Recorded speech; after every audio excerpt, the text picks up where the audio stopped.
What's up, guys? Thanks for joining us today. I'm here with my client, Raheela. Raheela and I met, I think it's been over a year ago now. Mhm. She's from Texas, and we're kind of just going to talk about our journey, individual journeys, and a little bit about where she's from, her background, kind of where she was when we met, and working together, and kind of what she's up to now. So, yeah, Ra is really one of those, women who's landed in a really cool place of what I like, an integrated place, right? Like we're in a world of digital entrepreneurs and also real life networks. And she's come to a really, really cool place. So I'm really stoked to have her here today. I think everybody kind of comes into this arena and, they know certain things and they know they want to succeed and they know they also want to have beautiful life and like take care of themselves. And so it's they want the health, the wealth, and the relationships to be all like up there. And but that's kind of where the advice kind of stops. And I feel like people who are a little bit more advanced in consciousness, like, aren't really just satisfied with that. Like, they want to, that's not what they're looking for to begin with, just to leave it at a certain level. Like, they want it all. And so the next step is like, how can I do that? And how can I, understand like vision and where I'm going? So we're going to talk about Ra's journey with that. I guess the best place to start is kind of just tell everyone like where you're from and maybe what you were running into or feeling or struggling with before we met. And maybe what you were skeptical about with me, like we met on Money Twitter and stuff like that, and Yeah. anything you tried in the past. Hey Trina. Hey everyone. Uh, Good to meet you guys. Pleasure to be here today. Happy to share about my life. So, as Trina mentioned, yes, I grew up here in Texas. I am actually an attorney, so that's what I do in my day to day practice. And I think when I was in school for a long time, I ran into a lot of like I started noticing repeat obstacles in my life, which were impacting myself, my relationships with others, whether those were, even business relationships, platonic, romantic, etc. Um, and then also with like what I wanted in my career. So it was just like every sphere of my life was not where I wanted it to be. Um, and I needed help, but I wasn't sure where to go to find that help. And it was very frustrating looking from the outside, seeing people be in the positions that I wanted to be in. Whether it was like they had really great friends, an amazing family relationship, romantic relationships, or like they were just killing it in their career, whatever. I just felt like I couldn't get there. There was just like a giant gap and I didn't know how to bridge it. Um, I think I had been following Trina on Twitter for a while because I followed other mutual people who were like Trina would like show up in their tweets. Um, and I saw her tweets and I think she tweeted something about like a family situation. And then I was like, oh, I've never seen someone speak openly about like this is so similar to my family situation. It was just very crazy. Um, and I think you had a tweet where maybe it was like fate, like it was meant to be because I was in a position where I was looking for help, and then it was a sort of like God answered and put this person in front of me because your subsequent tweet after that was like, I'm conducting research or something, like shoot me a DM. And I was like, YOLO, like like, okay. So I like sent you a DM. I had no idea what I was signing. I didn't know what I was getting into. I didn't know anything about her. I didn't know anything about that she offered maybe like this coaching program. Like I didn't know anything. And I sent you a DM and you responded, which was so bizarre. And I just expecting you to like respond because I'm just this like anonymous, like private little Twitter account. Yeah, you So don't even have a picture on there. yeah, like I read Twitter to like inform, like educate myself, but I don't really like, interact with people on Twitter. Uh That's what it was like for me too. Raw is saying like it was just like the divine timing. That's very much, I want to tell everyone, like it very much felt weird on my end too, because I get a lot of random DMs, right? And like I typically wouldn't just respond to this like random DM. It just says raw, there's no picture, like no fault, like whatever. And I don't know why, but I was just like, I need to like pay attention to this. So for both of us, I think at the time it felt very, I don't know. It was kind of trippy. But yeah, I don't even have it's like my initial. Like I don't even have my name. Like this is so anonymous. yeah. Yeah, like if I could read that as a DM, I'd be like, "Oh, what in the world?" Like that.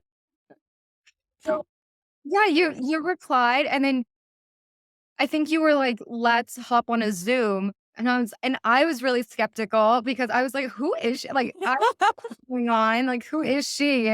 I was like, "Okay." Like, you know me, like, I'm very open to, taking new opportunity and just, like, meeting new people, so I was just like, "Okay, like, whatever." You And totally defy that whole, like, lawyers thing because law I mean, obviously, Raw is, like, in law, right? So she had that, like, very professional vibe she can fill, but also, for anybody who follows me on Twitter, you know that I'm not all professional either, and, like, I never very much prioritize, like, positioning and stuff like that, and so there is that, like, kind of risk and skepticism that was there, that makes total sense to be there, right? But I also think that you had tried things in the past, right? yeah. Like, what can you tell us a little about that?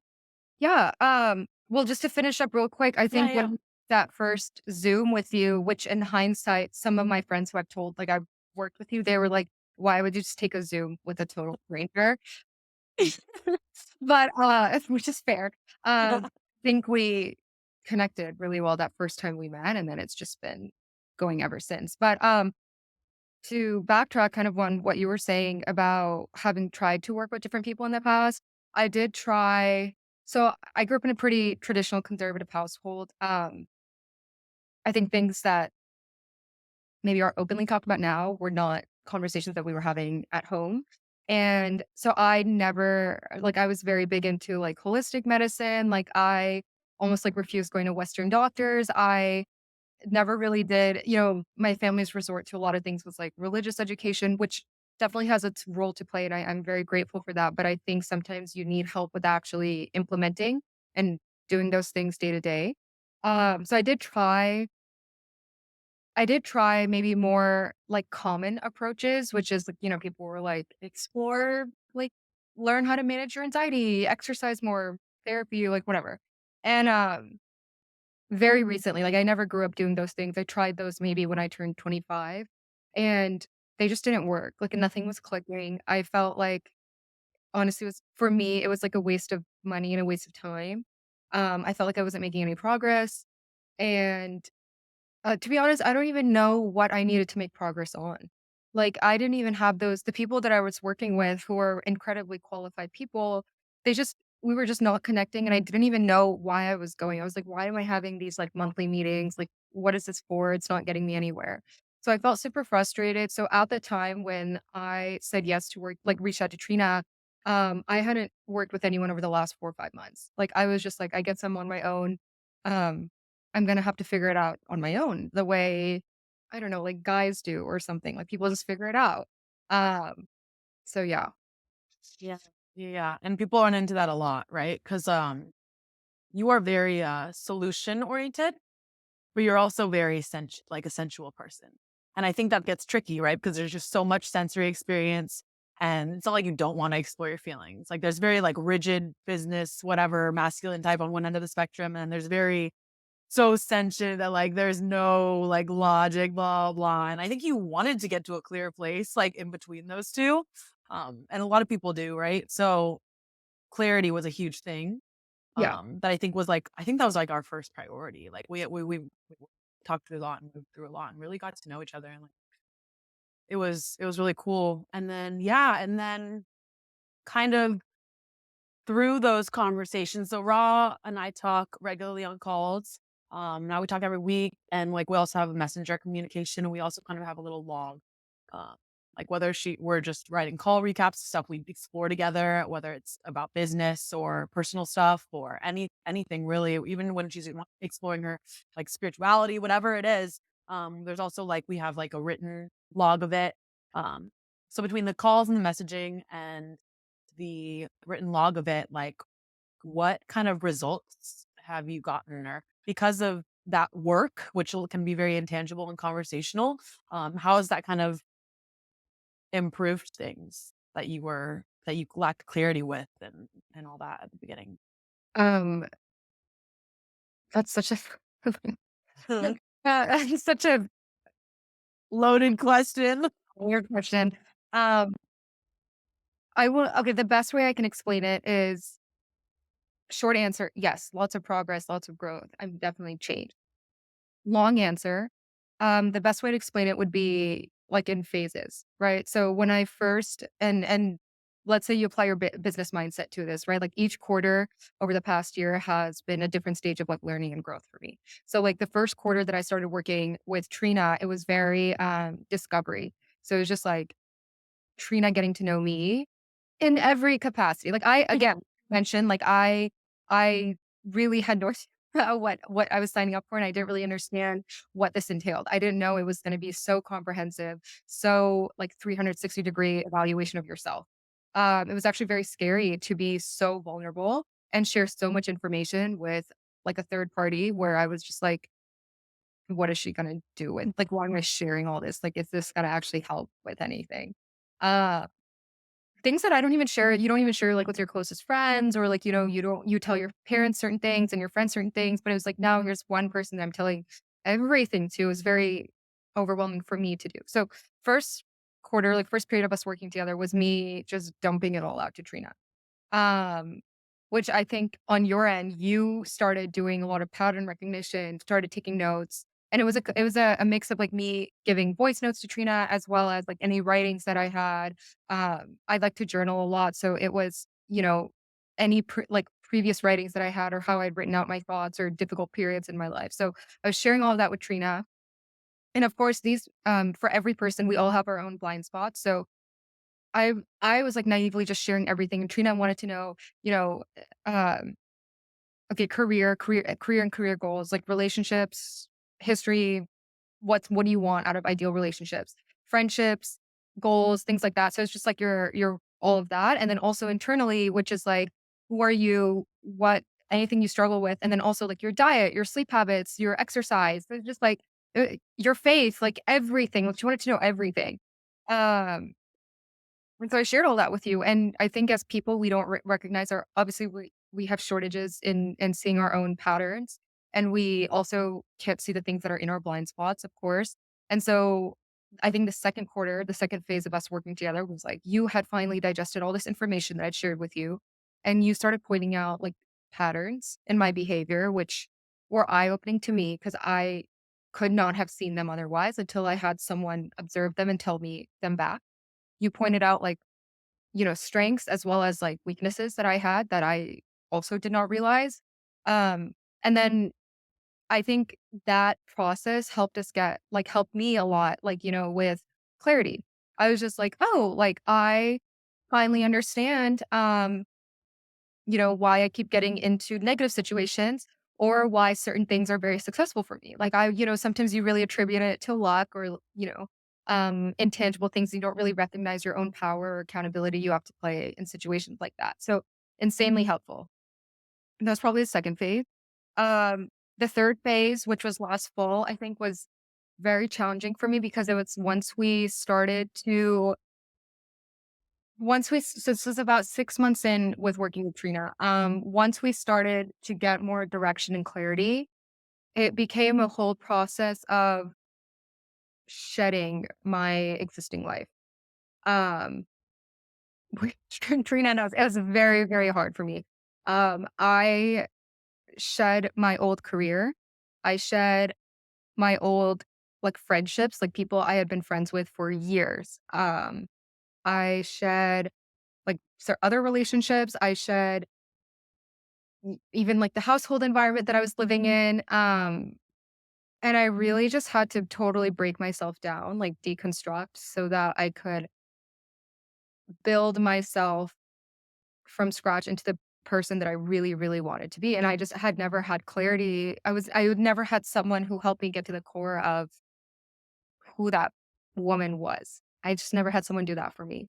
And it was a very hard process. There's a lot of so much crying, and self-doubt, like and Trina was like, "You need to trust the journey, you need to trust the process," and there's a lot of, like, me praying and having faith, it was so hard. We even yeah, that's another really good thing that I think is important is, like, how uncomfortable it got, right?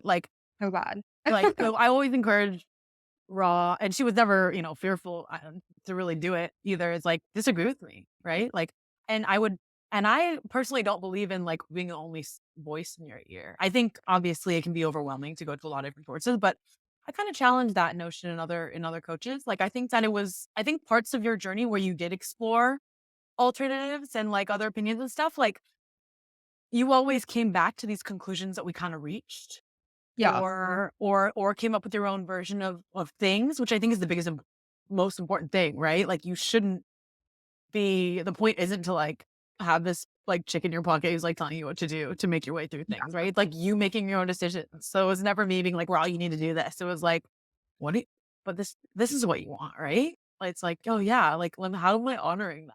And it got really uncomfortable. But you did this whole renovation, which I went through like in your pocket with you and like all these calls with you. And I cried with you and like it was so crazy. It's so crazy to have a front row seat to somebody's like life renovation and like literally watch them like death and rebirth and like bloom like that. And yeah, yeah.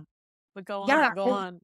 No, exactly kind of what you were saying, like, for everyone listening, of course, this isn't to say you just have someone who's like calling all the shots for you and telling you who you should be and you just blindly listen to them.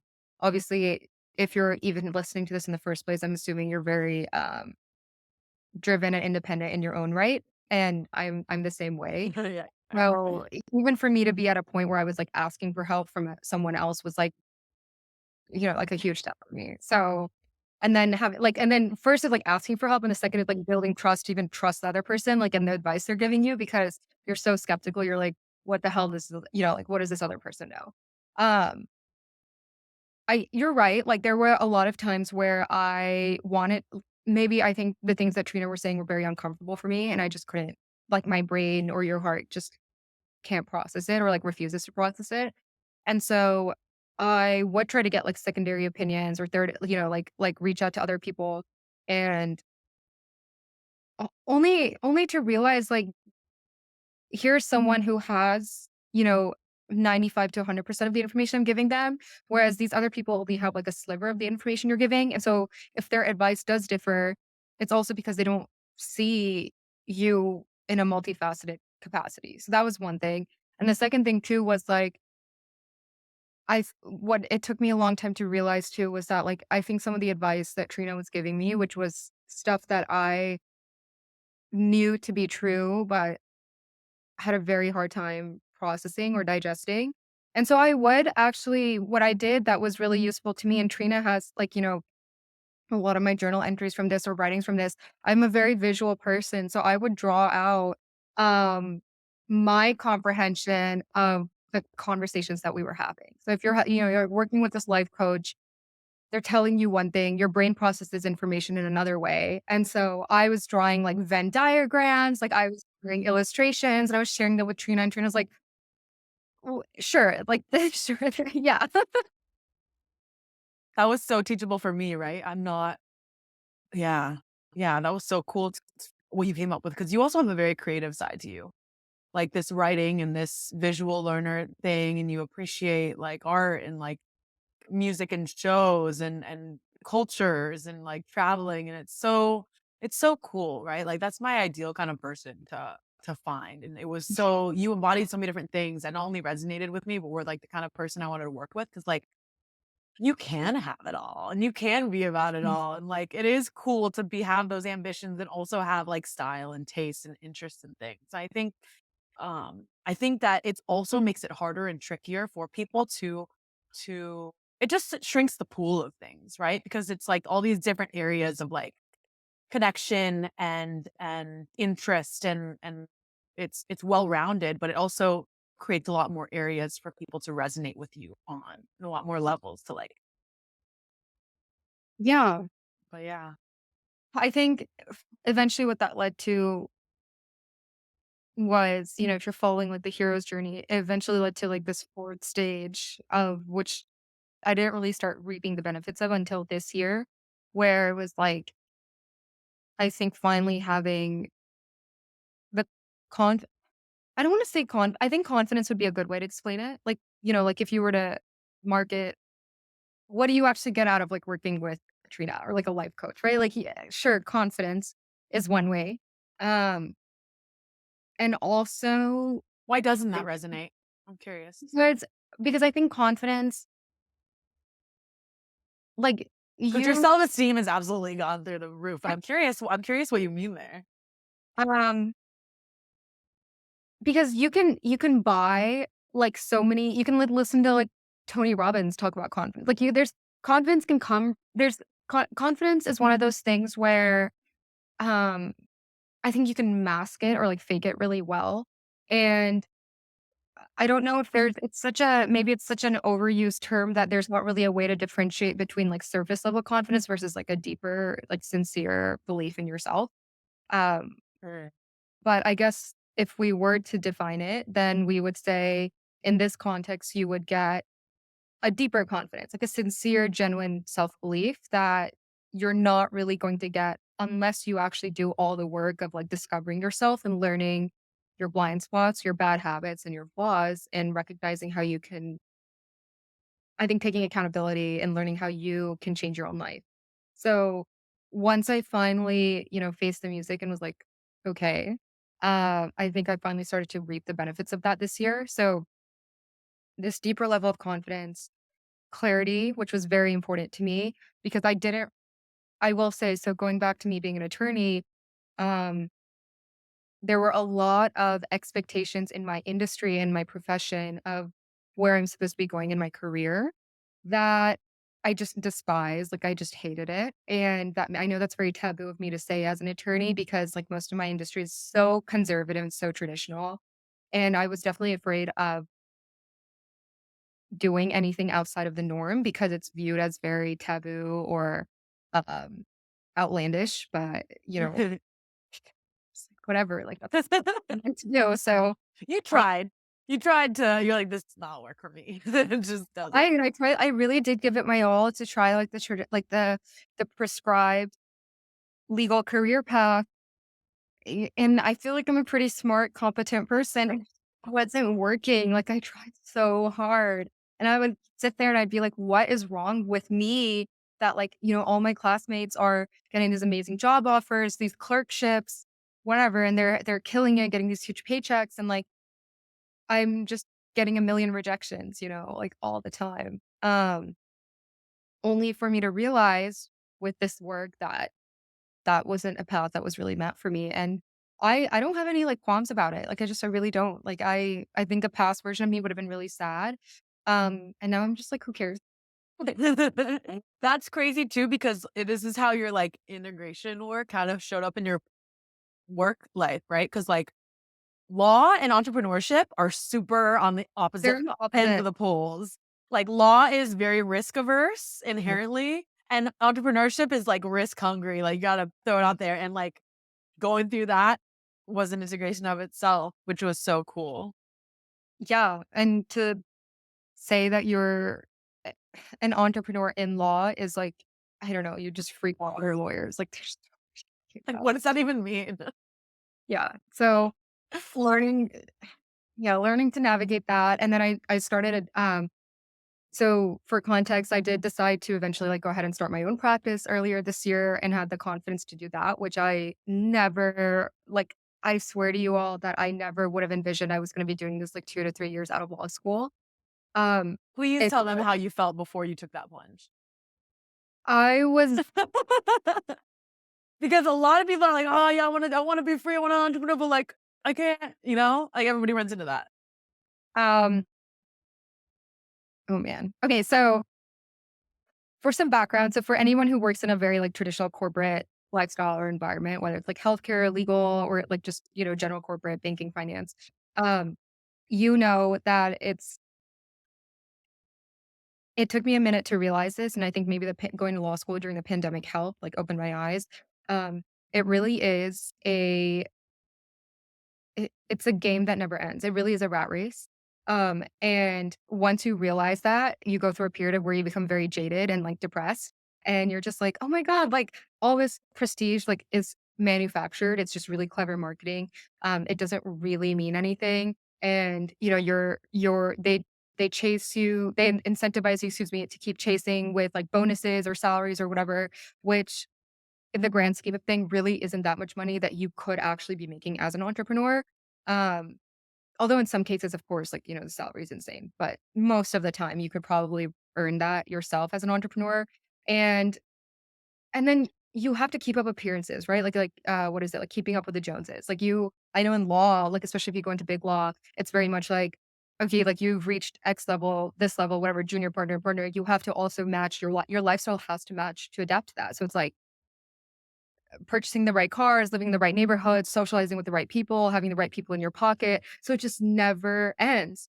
And so I became aware of that, and I knew that, like, I always had this, like, dread in my heart where I was like, "I don't wanna go work in corporate because I will never leave, and, like, my life is gonna be like this forever, and I'm gonna die like this, and it's gonna be meaningless, and I'll just die, and whatever." And my parents, like, of course, our parents, I think my parents prescribed to the Tillman mindset, so they were just like, "What's wrong with you? Why don't you wanna go into corporate? You're the problem." And I was like, it took me a long time to be like, "Yes, I am the problem." I Oh, and it really was am a bad employee, like, I'm just not a good employee. I can't do it.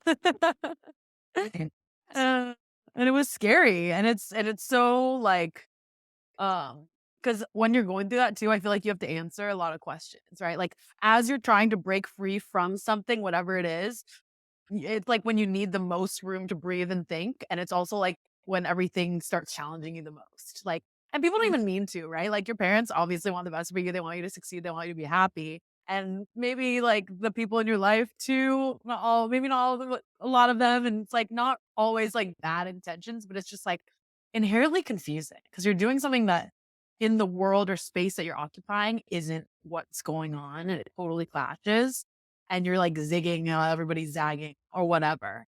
And so how'd you feel there before? And then what made you decide to take the plunge? Like Yeah. you felt scared, right? Like it was so what kind of doubts and fears did you have? Yeah, I guess for some background real quick, I was put into a very cool opportunity last year where I was offered, equal 33% equity to come in as a partner of a boutique firm. I said yes, so I was like, partner CFO of a law firm last year, and so I already, to a very micro degree, had the title that a lot of my classmates at very large firms were gonna spend the next 10 years working towards. So I did get a small taste of that. I realized that it wasn't all that it was cracked up to be, at least for me. I just was like, "Okay, this is it." And seeing someone else do it, like, it was their firm and, like, I just joined in, seeing how they were running it, I was sort of like, "I can do this," you know? Um, we parted ways in August. It was terrible. We did not part ways well, and that was definitely, like, shook my confidence in the legal profession because I was like, "How how am I gonna get a job after this?" I applied. I maybe out of fear and wanting to get money, because I just wanted to be paid and not be, like, unemployed and broke, I was applying to all the big law firms. I was working with recruiters, and this is when news of recession broke, so there were mass layoffs happening in the fall, and so it just felt like all the chances were against me. I couldn't find a job. I was going to every networking event. I was doing all the right things, and I still was getting rejections like crazy, and I would, like, come home crying, and I was like, "What is wrong with me?" Um Eventually, I reached a point, I think, where I was like, "This just isn't working." And my dad had put the seed in my head where he was like, "Why don't you start your own practice?" And I was very scared to pursue that. And I started having these conversations with a friend of mine from law school. We had been friends for 4 years, very great friends. I was actually the reason that our friendship fell apart because she was like, "What's wrong with you? Like, why would you," to your point about other people don't understand it, she was the same way. She was like, "What's wrong with you? Why would you want to start your own business, why don't you just go get a job like everyone else?" And I was looking at her and I was like, "Dude, like, you're supposed to be my friend. You're supposed to be supporting me. Like, what the hell are you saying?" Um, and this is like at the exact, so I lost my job. Like, this is the exact same time period I was saying where everything started shedding at once. So it is very overwhelming to find your own clarity and your own footing when everything is shifting around you. Like everything was moving around me at the exact same time. And to your question about how did I reach a point where I took the plunge? I think I mentally arrived at a point where I was like, I have nothing to lose. I have nothing to prove to anyone else. I am not doing it for anyone else's validation or satisfaction. The legal industry has sort of already shunned me out. They're already having mass layoffs. And to be honest, a lot of them didn't even have work in the field of law that I wanted to practice in. Like their hiring managers were trying to hire, and then at the same time, like they were lying through their 15th because I knew they didn't even have work to give. And I was like, what? Like, why am I pursuing this? And so I did some traveling. I think that helped open up, like loosen things up a little bit. And when I came back, I was just like, I'll do it. And I didn't create any insane goal. I did it baby steps. I was like, let me just do it for 1 month. I can do something for 30 days. I didn't have a revenue goal. I didn't have a client goal. Just wanted to start. And I'm living at home with my parents. And the only thing I told myself was like, you know what, like, if it worst case, like if it doesn't work, I can go back and go get a job. Like it's okay. And I started and yeah, and everything just fell into place. So, Yeah. So now raw today, tell them about your life across, all the 3 pillars of your life. Like, tell them about your practice and the thing you started on the side, which wasn't even a part of the original vision, and, like, just how you're feeling today, taking care of yourself and your life and moving forward and all that. Just yeah. so now it's end of August, mid August. So exactly 1 year since I parted ways with my last law firm, my last salaried job. And little did I like at that time period did I know like, the next few months were gonna be brutal as every aspect of my life shifted.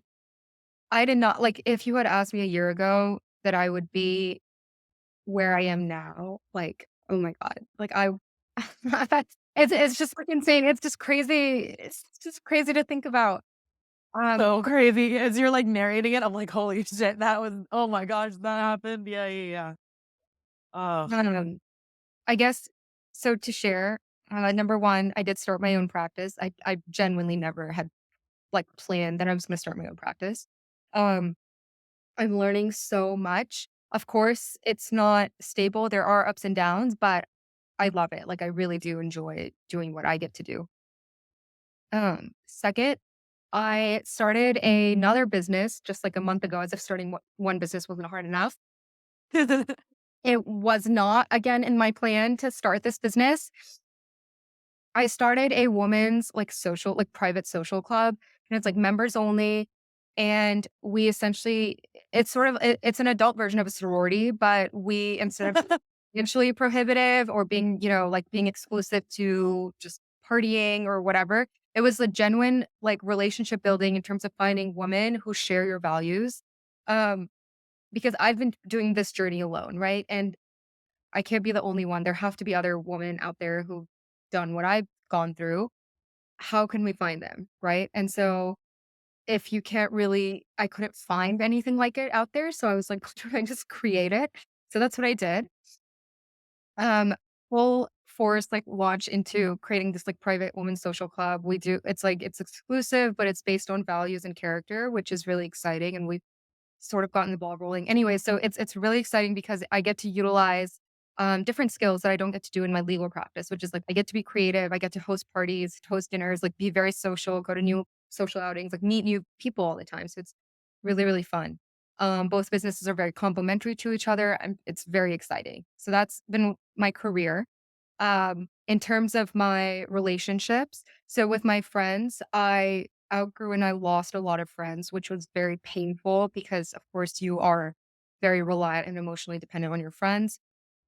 At the time, it was very painful, but now I look back and I'm just like, I, I, I sincerely, I don't miss them as I thought that I was going to miss them at the time. Like when it was happening, I was like so sad and crushed, but now I'm like, it really was for the best because we really were headed in different directions. The way people say, you're the average of the 5 people your company that you keep. How does the quote go? Yeah, the Average of the average of 5 5 people. people you, like, spend the most time with or something like that. Yeah. Yeah. So make sure that your average is really high, right? Like that you're around people who share your values. Like they and this is what part of the work with like Trina too was like what are my values? Like you think you know what your values are and then you're like put into situations where you're tested and you're just like actually like X matters to me way more than Y does, or like, this really isn't something I subscribe to. This is actually something that like my family or my parents do, but this isn't really that important to me. So when I started to get very, very clear on what my values were, it's like the wrong people just fell away. And I don't miss that anymore because even if I were to hit up that friend, that old friend or something, what would we talk about? Like, we just our lives have gone in such different directions, and I don't miss that. That's with my friendship relationships, and then with my family too, it was like, of course, they were, very much like, "What the hell are you doing?" When I decided to, like, go out on my own and take some time off and then, like, start another business.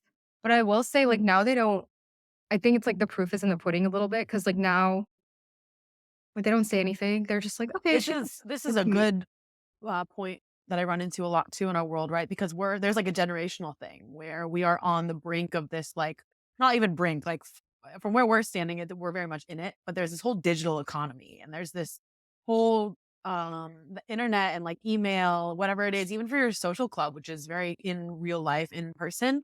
Um, the digital economy has brought this whole new landscape to it, and so it's very foreign to like our parents' generation, and there's so much confusion and like resistance when members of our generation and the one below us like decide to go on these ventures because they don't even know where we're going or what's real and what's not, and whatever. And like people get really, really scared to take that leap, and don't really know how to explain it themselves while they're trying to take that leap to people who don't understand. So, Yeah, I yeah. think that was a big thing was, like, I'm the oldest. I have, like, conservative parents who are from, like, an Eastern background, of course, so they're very about for any of you in the same boat, you're very about minimizing risk, right? Like, they don't wanna take any risk at all. They wanna make sure everything is you're following the path that worked and, like, guarantees success. And so they were terrified of a lot of, like, of course, fighting and disagreements. They were terrified that they had no idea where I was gonna land, and to be honest, like, there was a part of me that also didn't know where I was gonna land, but, um, Where are you going? I'm not sure, but please just trust. trust me, like, I love you, trust me, and they did not trust me, they were like, "We don't know," like, they were freaking me out, uh, but I mean, it's a blessing, right, to be cared for so much by, like, parents like that, so, um, they still don't entirely understand what I do actually Same. at all, um even though I live at home with my parents right now, but they see me every day. They still have no idea of what I'm doing, but they know I am they see, like, success, I think, and they see that I'm not, as, like, down in the dumps or as sad or as struggling as I was, like, a year ago, and I think that's, like, kind of they know therefore that, like, whatever I'm doing is, like, I'm doing something right. Mhm. Um So I will say too, like, my parents were very, like because they did wanted to minimize risk, like, they never really wanted me to travel, they never really wanted me to, I don't know, like, pursue interesting opportunities, I think, and so, I will say once I started developing this deeper sense of self and, like, started trusting myself more, um, I I travel a lot more now this year, like, more than I've had the opportunity to do so previously, which I'm really excited about. Yeah, And tell them where you went. You had a great trip. yeah, I had like a few crazy trips in this. Yeah, I went to Doha for the World Cup, which was like crazy. So I watched like two of the quarterfinals matches, which was like, like so fun. Um, Sounds but like like, one of your dreams. Yeah. yeah, it was. And it was also one of my dreams to go overseas and spend time with my grandparents. Like that was a prayer of mine to just have like one-on-one time with my grandparents. And I got to make it happen, which was like so crazy. Um, I went to Miami for Art Basel. Earlier this year, it was actually on my bucket list forever.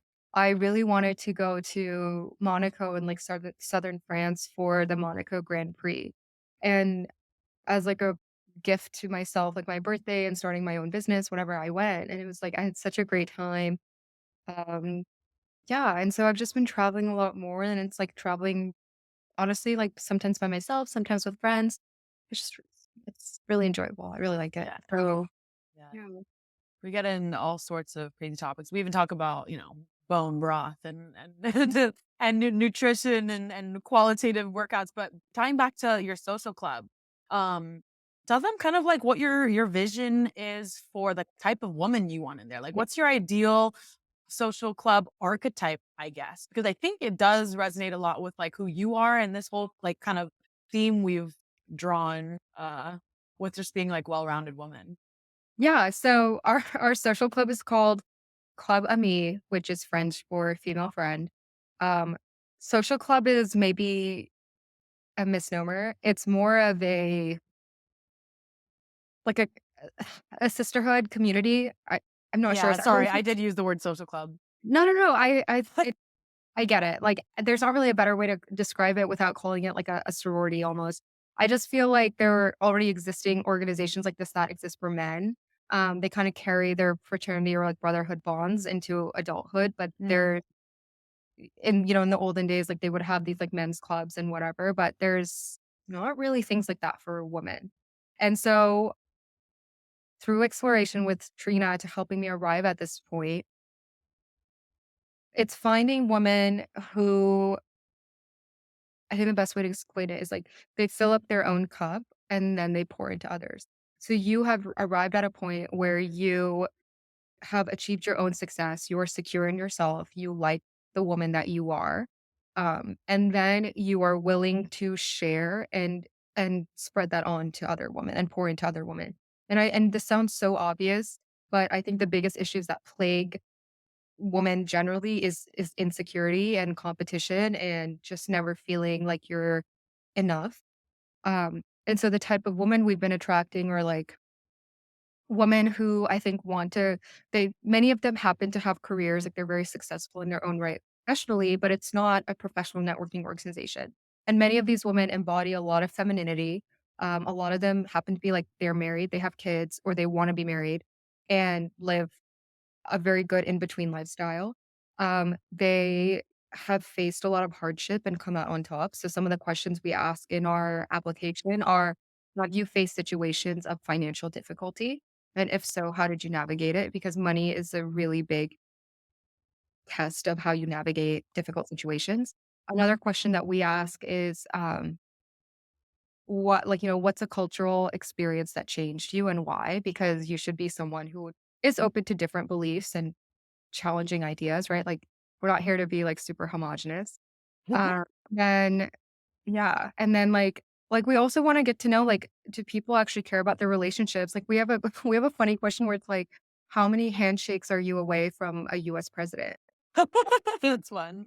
Yeah, and, like, people think we come off as, like, really elitist or whatever, and I'm like, "No, like, it's just it shows your influence, I guess, and, like, the type of people you surround yourself with." So these are the type of women we're catering toward. Now, what this excludes in turn is like we've had some women apply. So I've been taking interviews over the past week. We had this one lady, amazing, very successful. Like she has killed it in her career. She is like top of what she does in consulting. Sits on all these organizations, all these boards, super involved. We did not see any aspect of her personality in the interview. Like, she just was not vulnerable. She didn't really share who she is. And, like, if you I don't care how successful you are, like, if you're not or how much money you have, whatever, if you're not actually there to contribute and build lasting and meaningful relationships with each other, then, like, you're a liability to our group. I love that. I love that. And it's like it's essentially a vibe check that she failed, right? Mhm. It's so much deeper, and I think that's part of what distinguishes your club from kind of what I the connotation when I said social club is kind of this, just very surface level, right? And it's Mhm. not like the service doesn't matter, like how Yeah. you look and present yourself There's a lot of and all of pretty that. lady.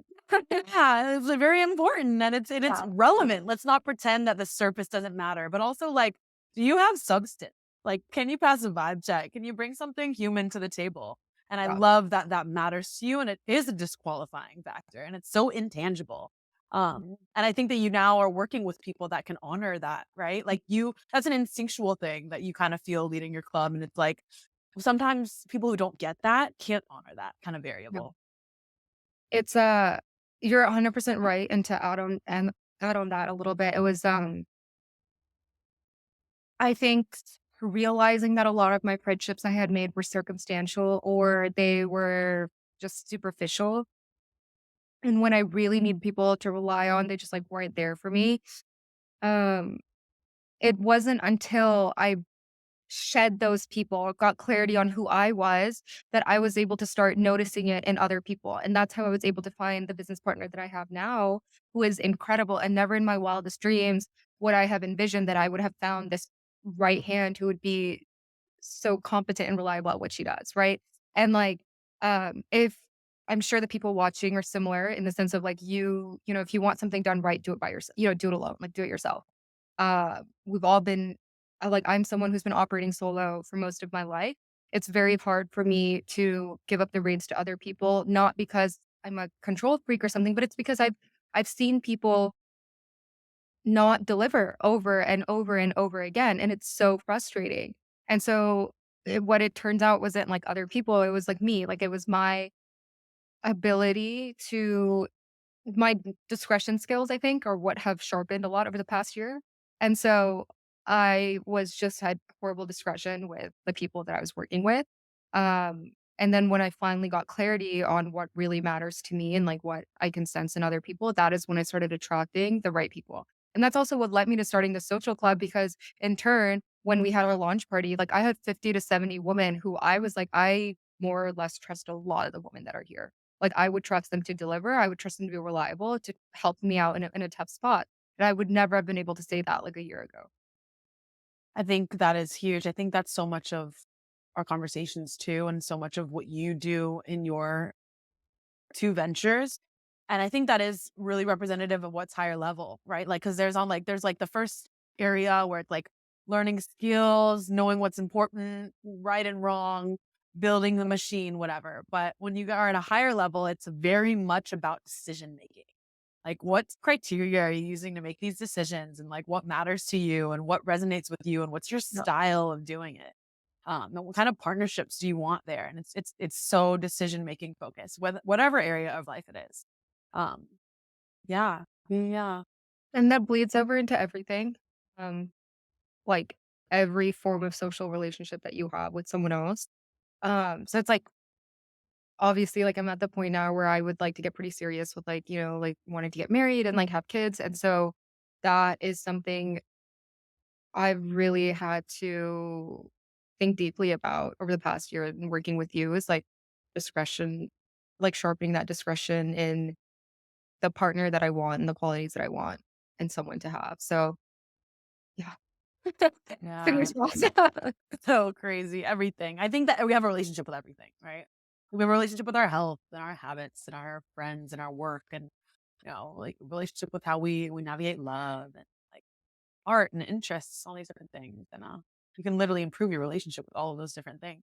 And they're not all the same. I don't know. How do you feel about how you do one thing is how you do everything? I feel like on one level it's very true, and on another level it can be short-sighted. Like on one level, like yeah, our patterns can show up everywhere, and you can do uh, certain things the same way you do other things. But I also think that, and this is something I think you have experience with too, is we can also find ourselves compartmentalizing. Like we can be really strong in one area or one thing, and then totally be not doing enough in another, or overcompensating in this one area to make up for another, or really strong over here and really weak over here. And I feel like it's, uh it's short-sighted, I think, when that idea pervades, the coaching space or the business space of, like, how you do one thing is how you do everything. Because then you'll get, like, a sample size of something or somebody or some even in an industry, right? Like, that's very, people know how to look confident, but maybe they're Mhm, not they don't have that deeper sense of integrity. Um, mhm. so it's almost like a liability to a certain extent if you wanna reach these higher levels and you wanna vibe with these different people and to think that how you do one thing is how you do everything. What do you think about that? Um, Actually, I think there is a level of truth to that. And I think but my caveat is like, I think it depends on if you're a very high functioning person or not. Because if you And how do how do you define someone who's, like, high functioning? But well, like, let's say you're not a high functioning person, then from what I've experienced and what I've seen, how they tend to do one thing does permeate into how they tend to do a lot of other things. Whereas if you are more high functioning, you're capable of taking on a lot of stress, risk, whatever. Um, it that's where the compartmentalization skill kicks in because you get really, really good at priorities. Like you know what's really important and what you need to dedicate you only have finite numbers hours in the day, you have finite energy, finite resources. So you need to pour your energy, time, and resources into what actually matters to you. And everyone has a different list, whether that's money, family, faith, whatever. Um, and then everything else, it just takes a back burner. Like I don't know, like there's weeks where my laundry just isn't as amazing as it could be, right? Or like hang up my clothes, like whatever. Does that mean because witnessed that sliver of my life that therefore I am like a slob or like a lazy person? No, like I'm very organized and like on top of things. So um I think the distinction is between being the type of person who knows how to exercise that skill and when it's very important. Because I think a lot of people who are not high functioning, they can't do that. And it shows in everything they do. It's like exactly like we've been talking about health. So there's a lot of people who don't take care of their health. They don't work out, very like out of shape and whatever. And it does permeate into because you have this mindset of like just not taking care of yourself and everything goes. It does permeate into your work ethic. It permeates into your relationships. It permeates into the type of person you are. Like there is a level of truth of like your appearance and how that affects the person you are. So I think there is some truth to it. I do agree with you, right? That's the whole holistic high performance thing in a nutshell. You described it so well. In that way of defining it, I think it I do agree with you. Uh, Yeah. And I think as you go higher and higher, that becomes more true. So Mhm. I like the way you illustrated it because you're right. Like as you're at the bottom, you don't have that clarity and that distinction and that integration of all these different areas of life. It's not as true, right? But as you begin to strengthen everything, it all feeds into each other. It's like this ecosystem of your life. Yeah. Um It's like Mark Zuckerberg, right? Like his famous example is that he needs to reduce decision fatigue, so he wears the same clothes all the time. Not important to him. Like it's just yeah, you don't need to exercise energy into that. And he's a high performing, high functioning person. yeah. Yeah. Tell them a little bit about your law practice. Like what kind of law do you do? Yeah, so I'm a corporate and securities attorney. I started out actually doing commercial litigation, but it was right during the pandemic, so there were like no trials happening. Everything was on Zoom. It was horrible, and I needed to find a way to like get work. And so I shifted into transactional law, which I never intended on doing when I was in law school. Um, when I got that opportunity to come in as a partner at that law firm, that's when I shifted into transactional law and I taught myself all of it within like 3 months. Um, so the work that I do now, I service like startups, entrepreneurs, investors. I primarily do everything from like formation through growth stage. So it's like creating your fund or your business, so formation, fundraising, and then M&A and like securities work. Um, yeah, it's pretty exciting. There's not really a lot of women that do what I do, and I get to every day is different. So, like, all my clients, right, like, they have different businesses or they're investors, but everyone's business is always different. It's never the same exact thing. So, it's kind of exciting. I think that's your skill too, is that you can be very looking at what somebody's business actually is and seeing what they need. I think law is one of those things, myself included, that we don't really think about, right? It's like it's such a if you understand law, you pay attention to it, and if you don't, it's very black and white. Like it's so I think you probably run into people like me who are like, I don't see why I'd need a lawyer, or like, or like startup people, or until you run into a problem, you're like, oh, I maybe don't need a lawyer. So like talk about that a little bit about like the kind of clients like when they do find you, like is it that they run into a problem or do they typically know that they need somebody who knows their jam, whether they're an entrepreneur or a startup? Okay, first, I will say that if any of you guys are lawyers or work with lawyers regularly, you know that like law is sort of the secret language for how the whole world works. Like it's so crazy. Once you go to law school, it's like your brain is just, um, like, if people are ever deciding between getting an MBA or, like, going to law school, like, go to law school. It'll teach you so much more about business than an MBA will, in my opinion. And I have both, so I just I'm just telling you this from experience. Um, when I get people who come to me, um you have to be in a position where you're already ready to hire an attorney, right? Like, it is not my job to convince you to hire me. It is only my job to persuade you to work with me versus another lawyer. But, like, to even help you cross the threshold in terms of if you need a lawyer to begin with, that is not my job to sell you. Like, you need to already be at the point where you recognize that, like, yes, I really need an attorney. I need an accountant. I need a banker. If you are starting your own business and you are just like, I want to do it all myself, I'm scared to invest money. That's a losing game. Actually, the statistic where it's like 90% whatever of startups fail, new businesses fail, it is largely always because of failure to plan. People fail to invest in themselves the appropriate way. Trina, for example, like, you are an entrepreneur. Your job is to get very, very good at, like, the product or service that you're offering. It is not your job to teach yourself accounting or to teach yourself the law or teach yourself to be your own baker. That is why you hire other people to make your own life easier. Uh, so I do get potential clients like that who are afraid to take the leap. And honestly, I disqualify them because I'm like, like, you're going to be a difficult person to work with. Number one. And number two, I can already tell you're going to be like cheap about paying me. And it's just going to be a nightmare. It's not going to be beneficial for either party. The best type of clients are people who are like, yeah, I know I need a lawyer and I'm happy to pay you and you just tell me what to do and I'm good with it. I'm like, this is great. It's perfect. It's supposed to be collaborative. It is, you are the entrepreneur. You're supposed to take the driver's seat. Let me help you get there. But if you're so averse to my help in the first place, then, like, why are we having a conversation? Yes.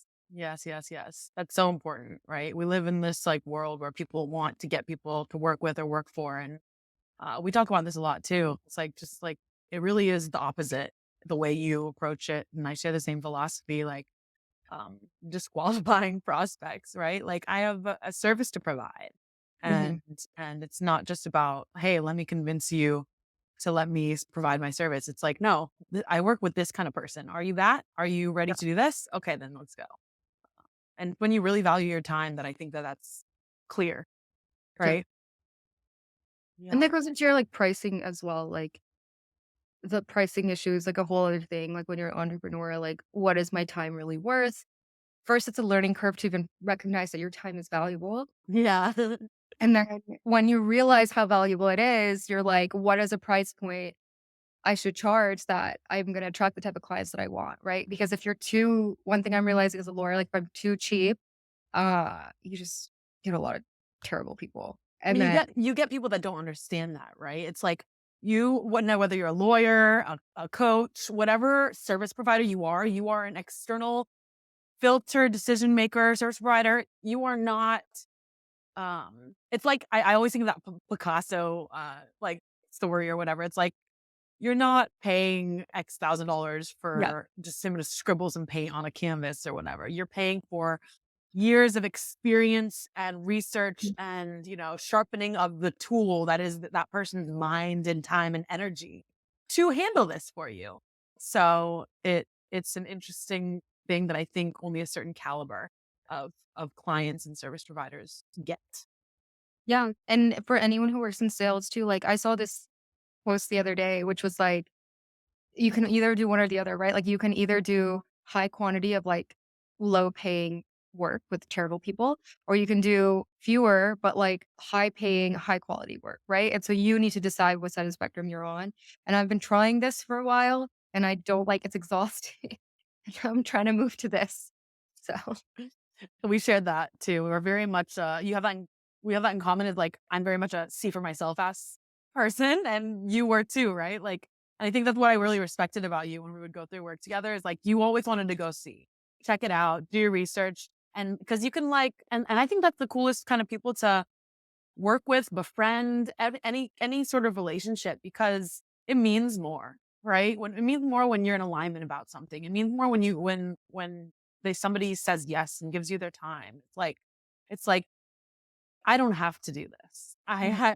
This is a choice. Like, I want to collaborate with you. I want to align with you. I want to see where you're coming from. I want to talk about this. I want to explore this. I want to show you a different place and perspective. Like, And it's more respectable in both directions, whether it's a client relationship or a personal relationship or a family relationship, or whatever. And I think it's more fulfilling that way.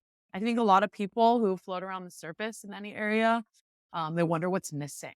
And I think that's a big part of it. I think people who float around the surface are people who are afraid to jump in. Um, and honestly, I don't have any I don't have any sympathy for people like her because the only thing that's holding them back is themselves. And you can, whether it's your, like your friend that you're trying to convince her to do, something over and over again, or someone else, right? Like, or your parents, or like whatever. It's just at some point, like you can only, the saying is like you can lead a horse to water, but you can't make it drink, right? Like you can only do so much before you're just like, it's exhausted. It's the only, yeah, you just can't do it. Yeah. Yeah. I'm so hyped to watch your beautiful life continue blooming, and it's so cool where you are now. It's so crazy to hear you narrate that whole journey. You did such a good job with it. Any last sentiments? Is there anything you noticed that like stands out to you recently, just in the world, whether it's like culturally or like mindset in this competitive online economy, or just from your own life that you're into that you kind of feel like sharing your thoughts on that would be cool at the end? Um, Before you let everybody know where they can find you?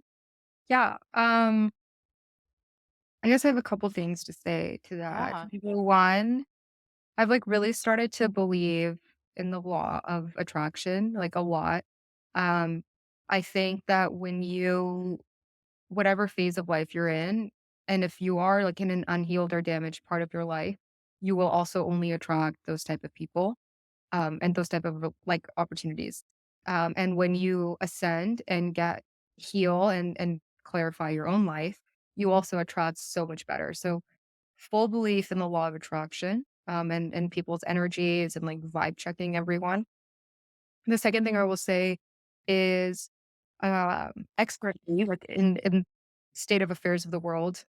Maybe Twitter does this. I think there's a lot of like doom and gloom always like going on around, especially increasingly like over the last few months. And everyone, postulates like their solutions, and they're like, "Oh, this is like whatever. It's what we need to do to fix the world." I mean, at the end of the day, the best way to fix the world is to fix yourself. You really just have to cut out all the external noise, decide who you are, and like live the sincere life that you're meant to live. Don't I think a lot actually what I've witnessed this with a lot of men. I think men I think a lot of men fall prey to what other men are doing and like what makes them look cool or acceptable or whatever. When in reality, the best type of people are the ones who are like so secure in themselves. They just don't even care going on. So I would say I've noticed that, like, I think that the best people, like the closest friends I have, the best relationships, best opportunities I have, it's as if we were like living in a bubble. Like we just really have no idea what's going on external to us. And it's amazing. It is so refreshing. I'm like happy all the time. It is not my position to like care about like everything else. Like the only problem that I am even capable of fixing is like fixing myself. Right. And once I do that, everything in my life will fall into place. Oh, love that, Raw. Said it was so well said. And I think the what you touched on there with like the like men, that's been blown wide open by the social media space too, right? Like vanity and being looked at for what you look like and what you can like rep whatever on the surface. Like that used to be such a girl thing. Like look at me in my dress and my makeup and my hair, but now there's social media. So like it's very pervasive in men, and almost like I almost see it more.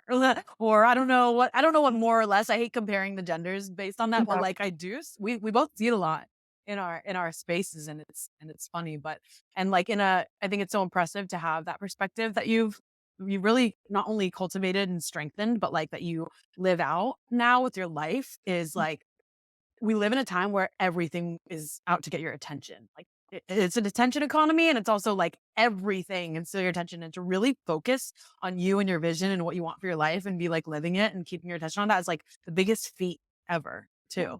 It's like whatever that like parabolic meme or something where it's like we'll assume, and my mom just did this the other day. She was asking me like what books I'm reading or whatever. Anyway, so I was just kind of like, I don't really read the news anymore. I don't really keep up with what's going on external to me. And It's good. I like to not know because and I think people I think like regular people, whatever, they think you're uneducated or you are like illiterate or like you choose not to be cultured or whatever. But it's actually the opposite. Like you've already experienced so much of it that you're just like, this is just here to suck my energy and my time. And it's literally not even worth it. Like when you start meeting, and it shows like it's not just me, like when you start meeting, like I regularly work with CEOs, C suite investors, like people who have like 7 to 8 figure net worths, right? Like they're not talking to me about like the situation in Ukraine. Like that's not what we're talking about. Like we're here to talk about other things. And like they're immediately relevant to us. And we talk about our families, our kids, like bonding and like work, right? Like we're not here to talk about world affairs. It just literally does not matter. So um it really is the best thing you can do for yourself. And you don't even you just stop caring. Like, I don't know, I stopped caring about politics. I stopped caring about who's poisoning my food supply. Like I The just latest headline. We stopped caring about the latest headline, right? Because yeah. it's like, oh, in 2 months, like, how much relevance did I even stick around that I invested so much anger and anxiety into and wasted time? I could have been doing my own thing and It's the yeah. same with social media. Like there's no reason to keep tabs. I think social media does that too. Not even just headlines, but like so many keeping tabs on all these friends or people or classmates. Like just I've muted so many people. I like only on my Instagram. Like I just post for myself. Like I don't even care what other people are posting. I just don't care. It's not worth my time. She loves her life now. And it's like it's a byproduct, right? Like, I think people are, like, trying to, like, not care and trying to focus their attention. It's like, but you get to that point where you really, like, I don't have the spare I energy for all this really bullshit. don't. Like it's one thing when you force yourself like on a cleanse, whatever, or detox, and then it's like another thing altogether when you just naturally you're like, I just don't care. Yeah, I don't understand how you have the energy to care about this. Oh, my dear Raw. Oh, well, where can people find you? If they wanna look up your stuff, I'll plug it below too. But Um, what's oh the my best way god. I can find you? Best way would be you can okay, my legal website is just my last name. So it's just like Ahsan.law, super easy. You can shoot me an email from there, everything. And then honestly, you could also find me on like Instagram because lately I've like been using Instagram a You can lot more ask for me too if you want. You can hit me up and see if you can yeah. get a hold of Raw through me. And then our Snowflake Club, Club of Me, you'll find it on most socials as well. So CLUBAMIE, you'll find us. So yeah, and there's my contact info and Trina can give it to you guys. Mon ami, mon ami. Thanks so much for coming on, my girl, and telling everyone your dope Mhm. story. I wouldn't have gotten here without you. So I am so grateful for you. I'm so grateful that I met you when I did. And I'm so grateful we were able, like, we've meshed so well to work together. I know this was like just year one, which is insane, but I don't know, just I'm really excited. Like it's fun because I get to work with you about so many different things in my life. Like it's not just this is my health coach or this is my work, sales coach or whatever. It's like I get to work with Trina about everything. Like I'm just even now, okay, now of like talking about businesses. So like lately I've been talking to Trina about like how do I improve my sales offer? So we had like a whole session about that because Trina has a background in sales. And then Trina also has a background in fitness. So I'm like, I want to eat cleaner. So then she'll like guide me on that. So it's just like I can knowing I have like a point person or like a library I can go to for everything is so helpful, and I'm very, very grateful to you, and thank you so much for everything you've done. My pleasure, my girl. I didn't even like you. I didn't know how it all culminate. Right, like I worked with all these different coaches and spaces in this world, and it's crazy. It's so crazy. I think you've also navigated so many different terrains, and that's how you extend your your experience to other people as a leader of your world too. And it's so beautiful and it's so cool because then we're over here up, behind the scenes talking through all these things, and it's my pleasure. It's so dope to have a front row to your life. Yeah. Thank you. Really love you, girl. Yeah. Love you, girl. Thank you for coming on. Yeah. If anybody wants to find Raw, gotta get through me. Thanks, Raw. I will talk to you soon. Talk Bye. to you soon, my girl.